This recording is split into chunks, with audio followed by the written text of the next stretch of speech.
Welcome to Subscriptions. I'm your host, Melinda Stewart from HL7. Our speaker today is Gino Canessa from Microsoft. Our moderator on Whova is Pavel Smirnov, and I'll now turn it over to Gino. All right. Hello, everyone. Welcome to FHIR Subscriptions. As Melinda mentioned, my name is Gino Canessa. I'm with Microsoft working on healthcare standards and interop in beautiful Madison, Wisconsin. I have a nice window there to look out there. A little minutia before we get into it. This link here, aka.ms/DevDaysGino. That has a link to this deck and actually from the last DevDays as well. So you can see the historical if you're interested. I do tend to get a little link heavy to get through all the content. So you may want to get that and go through there instead of typing them out yourselves. Generally try to be a little more interactive and talk with my hands. So we'll experiment and learn through this together, and hopefully we can not have too many issues. So jumping right in, what is a subscription? Subscription is actually a pretty simple concept. A client wants the server to tell it when something changed. You might be a patient and you want to know if there's a new prescription. You might be a physician and want to know that someone that you're treating has a new encounter. Whatever that is, you just want the server to tell you something has changed. Since that took about 10 seconds, everyone with implementation experience should be scared because everything simple to describe is usually complicated to implement. Fortunately for us, this was discovered way back in the days of DSTU2, that this was going to need to be a core mechanism in FHIR. So a lot of people started looking at it, and there were a few things that kind of split off, and I want to mention those in case that's what you're looking for. The first one is CDS hooks. So sometimes when you're saying, tell me that something changed, you're walking a user through a workflow in a single UI. In that case, you're talking to multiple servers, and you need that information going back and forth. The CDS hooks project took that area and has run with it. So if that's what you're looking for, there's some great sessions and lots of information available for them. Sometimes what you're looking at is multiple apps on the same device trying to keep what the user's doing in sync. And that ended up being Firecast. Same thing, there's a lot of great material out there, but if that's what you're looking for, session synchronization, real-time communications, those things, Firecast is what you're looking for. So as time continued, subscriptions was just kind of left with everything else. Between R2 and R4, there was an implementation there, kind of the first stab at it. And it looked great for clients, and there were some use cases that it addressed very well, but there were some other issues that it had in the implementation. Some of the things with scale, some of the things with performance, certain types of event workflows that didn't really work. So about a year ago, the FHIR infrastructure group said, we need to do a redesign. It's a pretty painful process to redesign something that's already in the standard. Luckily, it's not normative, so it's much more achievable. But everyone wanted to make sure that we only have to redesign it once. So there was a lot of discussion on how to make sure all the groups necessary are engaged, how to make sure all the use cases we're interested in are met, and all of that. I don't want to spend too much time on the history because there's a lot of content here, but if you're more interested, you can ask on the subscription Zulip channel, or we can take it offline after this. So for R5, there were kind of three sets of changes that kind of fall into these three buckets. So the first is we added a subscription topic. If you're familiar with PubSub or a lot of other kind of subscription mechanisms out in the world, there generally is some concept of a topic that you subscribe to. So that was added. There were a set of changes to the subscription itself. There needed to be more flexibility, more configuration, more things that were explicit so that clients and servers had an easier time negotiating what these subscriptions actually look like. And then there was a set of changes to the notifications.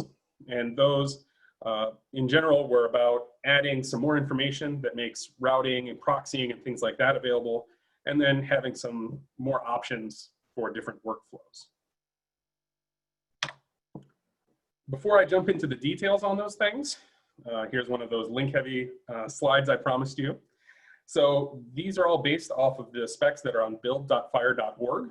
If you're not familiar, that's the hl7.org/FHIR is where the published specs are. Build.fhir.org is where the work in progress is. So since R5 isn't published yet, this is where all the work is. It looks, navigates the same. We'll have screenshots from some of the things later. And here are the links to the relevant resources.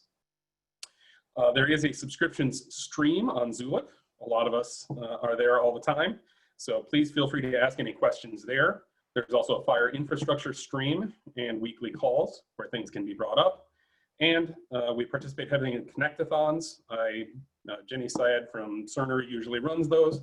And there's been probably for the last 10 connectathons at least. So we are targeting having this done for the R5 ballot, and we think we're in pretty good shape for that. Now, I'm sure a lot of you are now saying R5 is a ways off, and we know. So what we did is we wanted to make sure that the implementation worked and met all these needs before we figured out how to get it into R4. So, excuse me, we are far enough along now that we started that. We actually just started a few weeks ago. So here is the Backports R4 IG where the draft lives. And I talk a little bit more about it later in the deck here. But right now, the models and all that information is pretty there, but the documentation is almost non-existent. That'll be happening here over the coming weeks. But again, we only had a couple of weeks to work on this. And very important was to make this available in the reference implementation for testing. So we know that the backport actually works and that you can go through all of the scenarios and all the workflows with it. All right, so back to it. We have a subscription topic. This is defining the concept. So it's the data and the type of change that you're interested in. It needs to be very clear what it is. It's depending on what your background is, there's a lot of ways you can do that. You might specify an operation. So you might say every time a patient resource is created. You might have a computable definition using FHIR path or query states and things like that. Or you might be basing it off an event, saying it's an ADT A01. It's the equivalent of that, as long as it's very clear to both the implementer on the server and on the client what it is. That's the goal. There are canonical ones that we're working on defining, and then you can also define local ones. So that way you have specific things in your workflow that you want to make a subscription for. It's very simple to either derive from one that's similar or to start from scratch and make one. The key things here for implementations are that the servers choose which topics to support. So implementing subscriptions doesn't mean a server has to implement every possible subscription. It means they've implemented encounters, admin, things like that. And so this lets servers enable those workflows without necessarily needing to try and enable everything possible. The topics also specify what filters a client can ask for. So again, going back to the encounters, and it's an example I'll use many times through here, you can filter, for instance, on patient ID. So that gives a very much narrower scope for the server to work with. I mentioned the build.fhir.org and the specifications. So here you can see some screenshots. This is the subscription topic resource and an example of it. And this is a pattern I'll use here on out. The resource looks scarier than it is, and that's because of this definition pattern that's implemented here. It's very important because we are doing canonical resources and things. So there's copyright information, jurisdictions, contacts, publishers, all these things that are very important for the grand scheme of things. But in implementing an actual topic, they're not going to matter. So there's only a few things that we're really concerned about. The first is this URL. So every subscription topic needs to have a canonical URL. That might just be the URL of the implementation on your server. That's fine, but somewhere there's something that's the equivalent of a canonical URL. The next really interesting part is this resource trigger group. So in this case, we can see there's a description. So this is a plain language description. There's a resource type. So in this case, we're talking about encounters. And then we have definitions using query criterias and FHIR paths. In the future, we can see potentially adding additional options, CQL, different things like that, as people want and need them. Something I'm sure many of you have heard is the 80% rule, and the standard is only supposed to address the 80% needs. So we felt that this set gave you that today.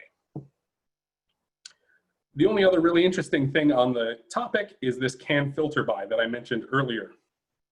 So in this case, we're saying that the subscription topic can only filter by patient. So again, we're using encounter, and then there's a search parameter called patient. And it has these 3 search modifiers. Equality test, so give it an ID, in and not in, and in R5, those are expanded to be used to check for a patient being on a list or a group resource. So that way it interacts with patient list management.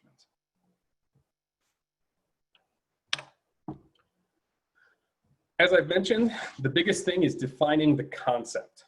The actual implementations, how you use FHIR path, how you use query states, everything else is less relevant. We just want to make sure that anyone who implements this in a server and anyone who implements this in a client have the same expectations. To that end, we recommend doing formal documentation, hopefully even an actual IG, but we do have a link to an example here. That's the Argonaut encounter start, the equivalent to an admit listed there. And again, the goal here is broad adoption of the topics. And the reason that's interesting is because the more people who implement the same canonical topic, the easier it is for clients to be able to interact with it. If you can just arbitrarily connect to a server and figure out that they have the same admit topic, then it's much easier for your client to interact with a wide variety of servers. I mentioned deriving earlier, and there's a couple of do's and don'ts around that. So for instance, updating the computable definition. Say you wanted to use the FHIR path definition because you have a pure FHIR server, but you don't use the same state names that are in the actual canonical topic. That's fine. Derive a new topic from it, and that links back to the original one so that clients can still find it. Same thing if you wanted to, for instance, expose additional filter parameters. Say you have some custom search parameters on a resource that are very important for your workflow and want to be able to trigger off them because they're already optimized. Great, add those search parameters, derive the topic, and clients can still find that and use it, either knowing that it's the original topic or your additions. These last 2 points are some don'ts. These are things that, as we looked at, got very confusing. The first one is removing filters. If you have a topic and then want to say, well, I don't want to include that particular search, clients don't really have a good way of discovering that other than things failing, and that's not a great way to work. The other one is changing the resource or concept. You could say the start of an encounter is the same as the start of a care plan. It sounds great, and as a person, you can explain that easily, but getting clients to understand that is too confusing. So we just said that's not something you're allowed to do. This is a sequence diagram, and I'll be using these periodically to kind of show a workflow. In this case, in every case, time is moving from the top down, and we have 2 actors. So we have a server actor and a client actor.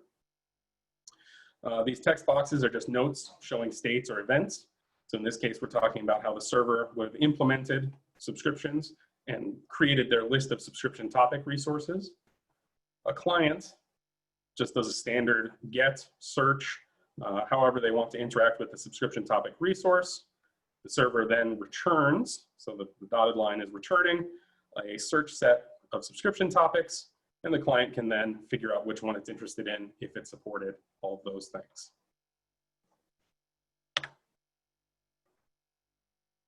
So now that we have a topic, how do we use it? And that's with a subscription. Really, a subscription becomes a request for notifications on a given topic. So it'll set up those filters we talked about, and then it has to contain the channel and the payload configuration. So the topic is the why you're sending something. The channel is how you're sending it, and the payload is what you're sending, if that makes it a little clearer. As I mentioned earlier, here's another set of the resources from the FHIR website.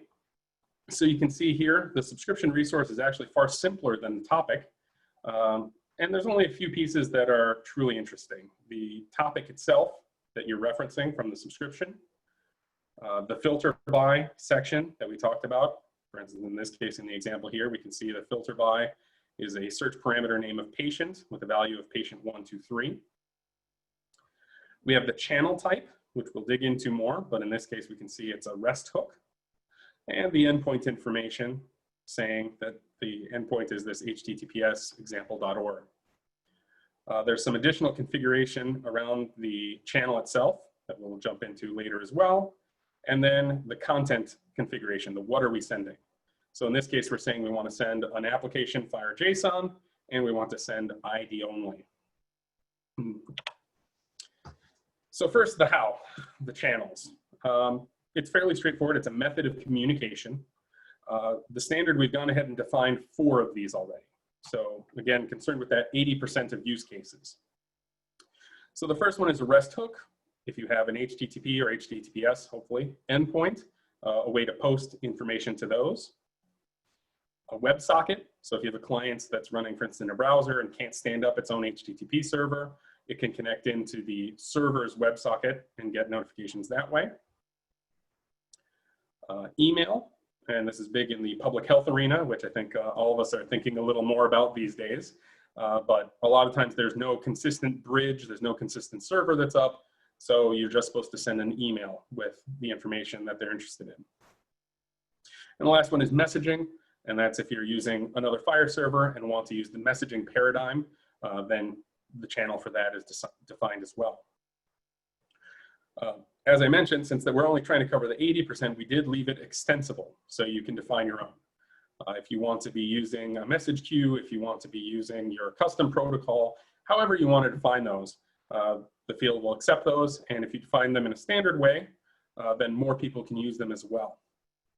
So always try to think broad adoption.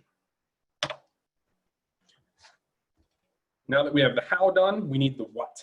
So this is the payloads. We define 3 kind of levels of information that can be included. So if we start over here on the left, we have the ping or the empty payload. So this has the least information and will generally require the client to do a query or a search into the server. The next level up, the ID only, that one says not just something happened on the subscription, but here's the ID of the resource that you're interested in. So it'll still require the client to come back to the server and fetch, but it can avoid the search, which can be kind of costly on the server. And then the most information is this full resource, the full content. And in that case, the actual resource of interest is embedded in the bundle that's sent as a payload. This should help. These are the same sequence diagram showing the different levels. So it looks a little scarier than it is here.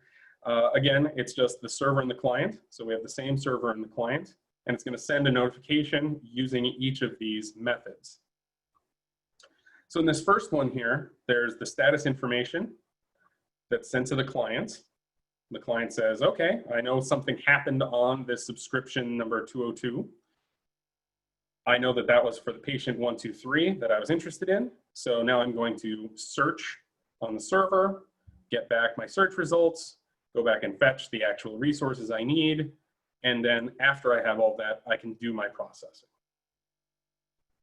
If you compare that to the ID only, you can see, in addition to the status information, now there's an entry that has a URL. So with this, the client says, okay, thanks for the notification, but now I can just fetch that resource and do my processing. So this removes the need for searching on the server. The next level here, the full resource, you can see not only is there the full URL, but the .resource is filled out with the actual encounter. And just for brevity, I did not include the actual resource there in the diagram. So in this case, the client, once it receives the notification, it can do its processing. Now, it's important to have these options because there's a wide range of scenarios that we're trying to meet.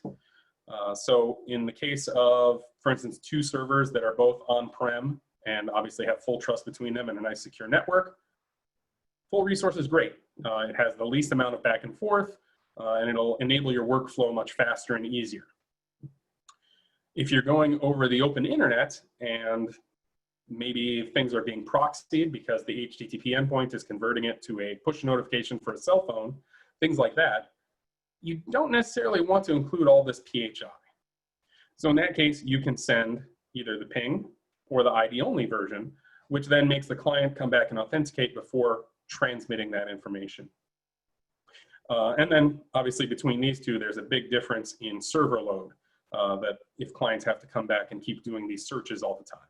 So there's a lot of things that can be balanced back and forth, and servers will implement certain things on certain channels, and that can be negotiated with the client when they try to ask for the subscription.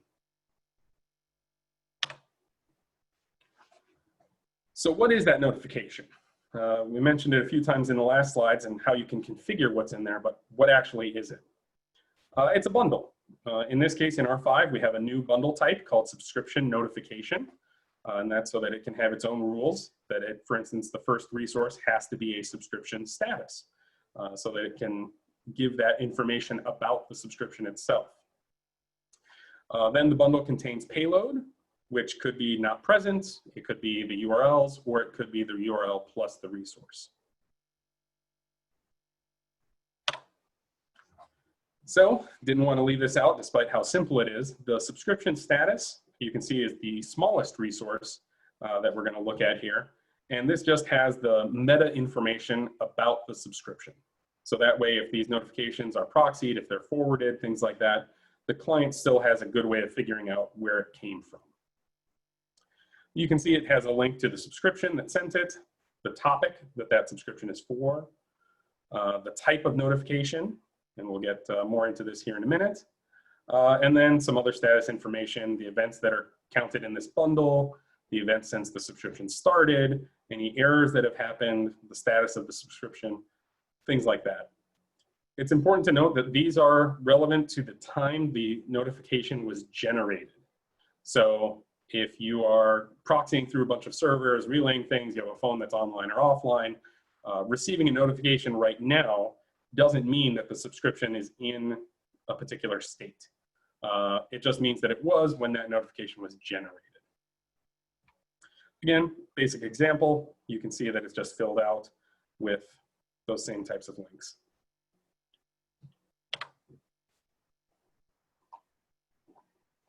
So putting it all together, this is a workflow for a REST hook type subscription. So now we have a new actor, we have the server and the client, but we also have this client endpoint. So if we're using REST hooks, the server needs to be able to post an HTTP request somewhere, and that somewhere has to be put up by the client. So the client's going to create the endpoint, and then it's going to go ahead and ask for a subscription on the server. And you can see that endpoint is the endpoint we created here before. At that point, the subscription is requested. So the server tells the client, you know, everything looked good. I do have that topic implemented. The filters look good. I support that channel type, everything else. The server then is going to post to the endpoint a handshake. So this is the same notification, but instead of having actual content, it just says this is a handshake to test to see if it works. Once the response comes back, the server can go ahead and add the subscription as active and start actually sending notifications.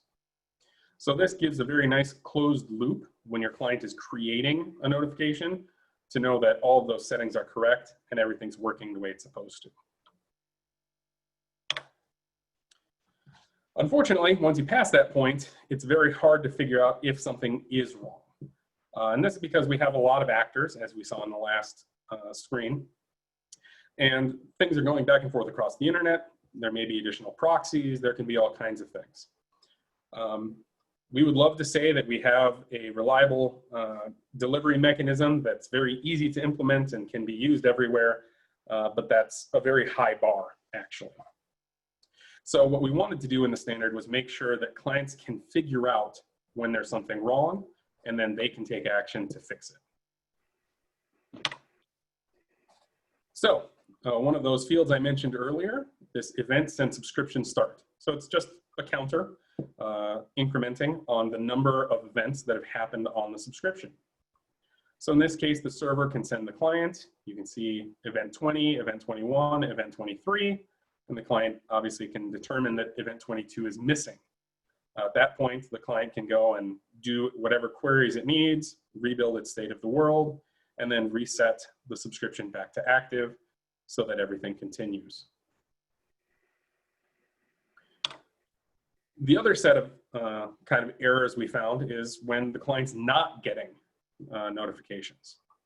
So in this case, the server sent subscription 20 or event 20. The client got it, but the client's also set up that heartbeat period that I mentioned earlier, one of the options on the channel. In this case, let's say it was set for an hour. Well, after an hour passes and no events have come in and no heartbeat messages have come in, the client can say, well, obviously there's something wrong. Let me get the status of my subscription. In this case, the server says it's in error and I've tried to send you 22 events. The client can then, again, go through and do its rebuild and reset the subscription back to active. So with these mechanisms, again, we can't guarantee that every single event will make it through because we just don't have that ability between the internet and everything else. But servers and clients can figure out when there's something wrong, detect that, and have a reasonable method for addressing it. As hopefully all of you know, FHIR is an ever-evolving standard. So there are still some current discussions that we have open, particularly, for instance, in channels. We feel very good about REST hooks. We have a lot of experience with them. A lot of people have implemented them, and everything looks good. There still can be room for improvement, but the email and WebSockets, email, we feel like we have a very good, solid implementation of, but only one. So if that's something that interests you, please go through, implement, test, and let us know what you think. Same thing for WebSockets. It's a very important use case that everyone brings up, but very few people have actually tried to test it. So again, if that's something you're interested in, please test and let us know what you think. Some discussions about metrics. So for instance, how much time is allowed to pass between an event happening and the actual notification being sent. Does it matter? Is it something that needs to be included in the notification? Is it something that the server should just publish a window for? Kind of some of those. Überlegt hatten mit, wie lange man wartet, die App zu informieren, wenn sich ein Termin ändert. I'm sorry, I'm getting some feedback there from someone. And then security. That's a big one that's being discussed. Obviously, we have additional places. Normally, there's a FHIR server and a client. The client authenticates, gets its token, and every request is tied to that token.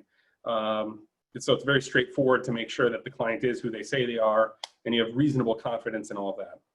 In this case, a client connects, creates a subscription, and now we're supposed to send notifications after the client has already disconnected. So it becomes much more difficult to understand if things are in scope or not for that user and things like that. That's, again, going back to why a lot of people like the ID only, because the ID itself is very minimal risk, and therefore the client has to re-authenticate before they actually get the data. Even with that said, even just a ping, an empty notification. Die Kraftstoff ist das, was ich dann selber baue mit dem. Pavel, I think you're unmuted. If you could mute, please, I'd appreciate it. Thank you. So even the pings themselves can be PHI. So For instance, if you have a facility, a lab, or a clinic that only works with one particular type of patient, getting a notification from that facility automatically indicates some status about the patient. So you'll want to be careful and consider all of these things, and we're trying to make sure there's enough guidance to make sure that everything's safe and secure. Something that also comes up frequently is graphs of resources. So instead of just sending the notification that includes an encounter, you might say, well, I want the encounter, the patient, and the observations. Again, everyone agrees that it sounds great and it will be very useful, but particularly in the context of security, it's just too much to do while we've been redesigning everything else. So it's something that's been discussed, but it had to be tabled until we're sure that everything else is working well.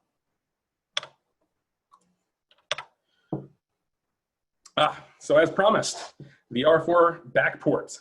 So now that we're confident in the R5 models, we want to go back and make sure they work in R4 as well. The biggest issue is around subscription topics. That resource just doesn't exist in R4, and the closest we could find is not a very good fit.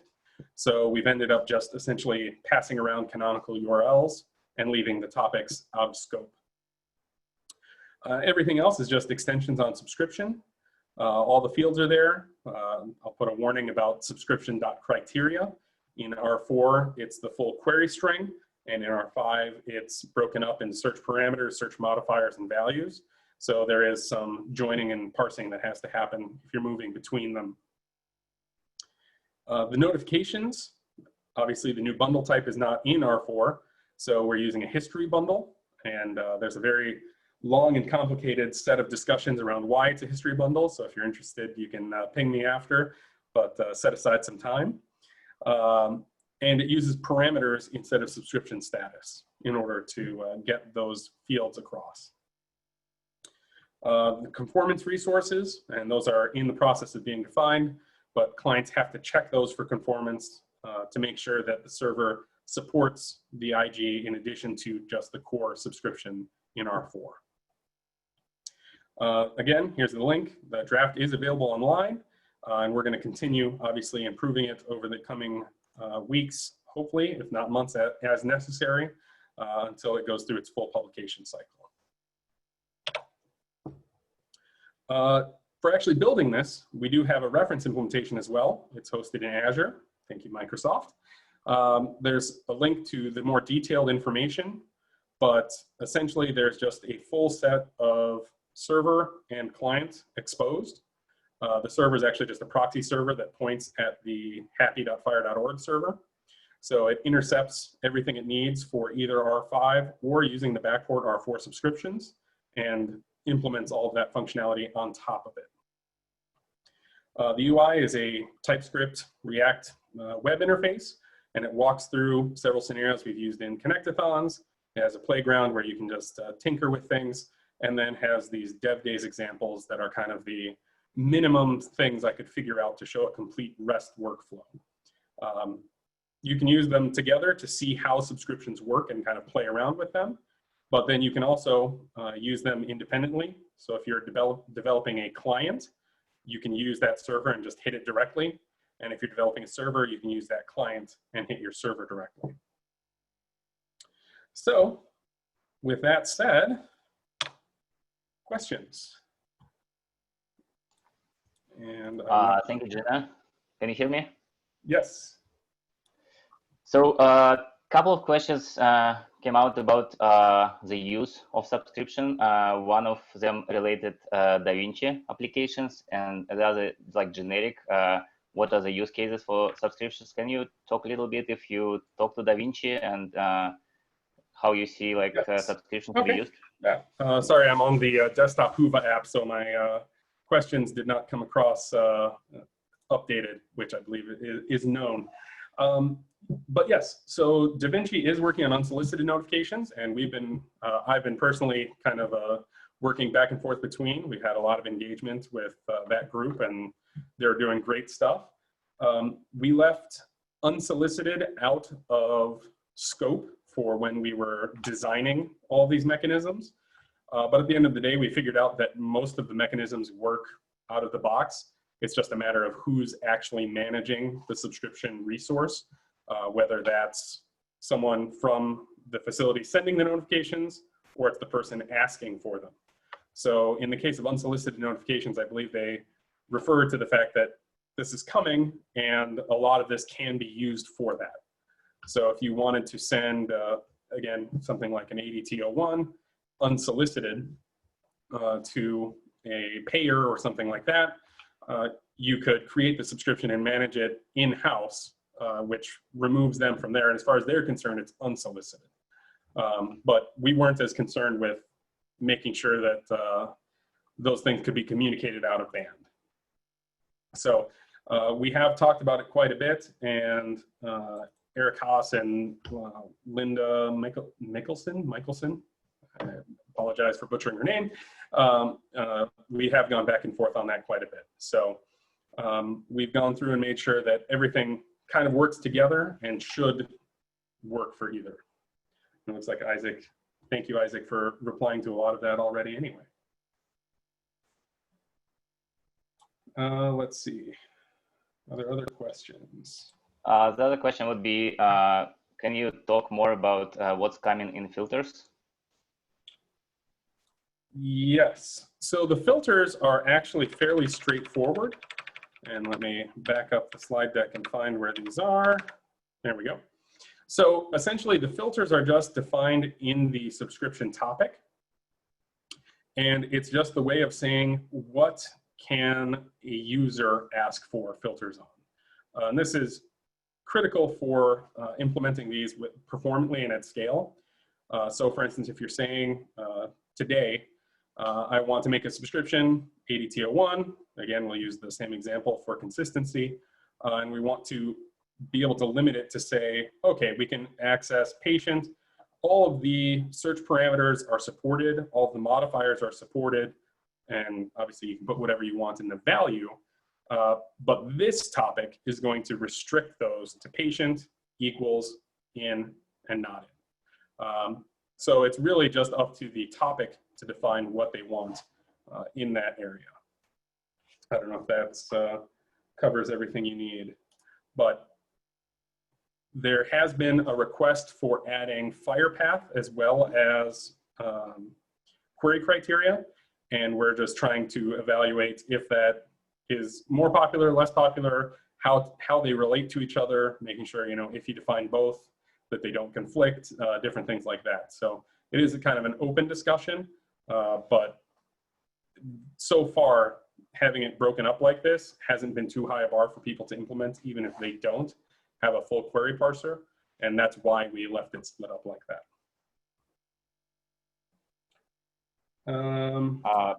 Let's address maybe the last one.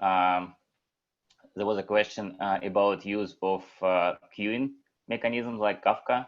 Yes. For yes. So the channel type, and same thing. Here we go. We'll jump to the subscription. So the channel type is a coding type, and so here we're just using the REST hook, but you can define your own. We, in defining the standard, aren't going to go and pick Kafka or JMSQ or MSMQ or any of these other particular resources, products. And so we didn't want to define all those channels. But all you have to do is say that that's a channel type that you support and it's available. So as long as you do the implementation of sending those over and comply with the rest of the, you know, honoring the content type and the content, there's no reason why not. I'm a big proponent of it. I prefer guaranteed delivery. So I love the idea, but it's just not something we can add to the standard other than putting the mechanism there for you to define. Thank you, Gino. And one other thing in the chat, somebody said that the link you sent for the slides themselves actually is not opening. I'm not sure it's the right link, but maybe you can show the first slide again and make sure that the link is available. There you go. So it's aka.ms/devdays-Gino. And I can go ahead and put that in the Zulip chat as well so that it's easier to find. Yeah, so the link is not opening, just in case. So I checked that it's the right link, but it's not opening. Just checked a moment ago. Let me see here. Gino, this is Brett. I'm not able to open it either.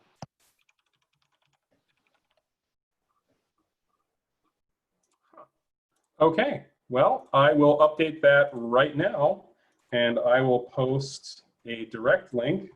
It was working about an hour ago. So let me grab a quick link here before we sign off. And then I can update the other one as well.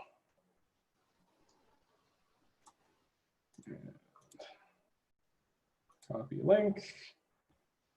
And I don't think I have any way of getting it into chat, so I will post it in Zulip. And actually, I can put it on my screen somehow.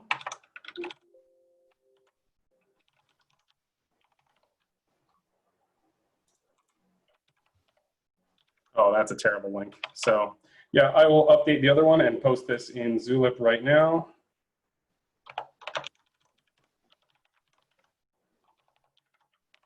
Okay, it is in Zulip, and I will check to see why this isn't working, and it should be up hopefully again in the next 20, 30 minutes. All right, thank you. I believe Thank we you are so at the end of the time. So Yeah, Perfect. time, so much. it's time. Thank you so much, All right. Gino, for that excellent presentation, and thanks, Pavel, for moderating the session. Thanks, everyone, for joining us and for those good questions. This is Sadhana Alangar, HL7's Director of Education, signing off. Talk to you soon. Bye-bye. Thank you, everyone. Cheers.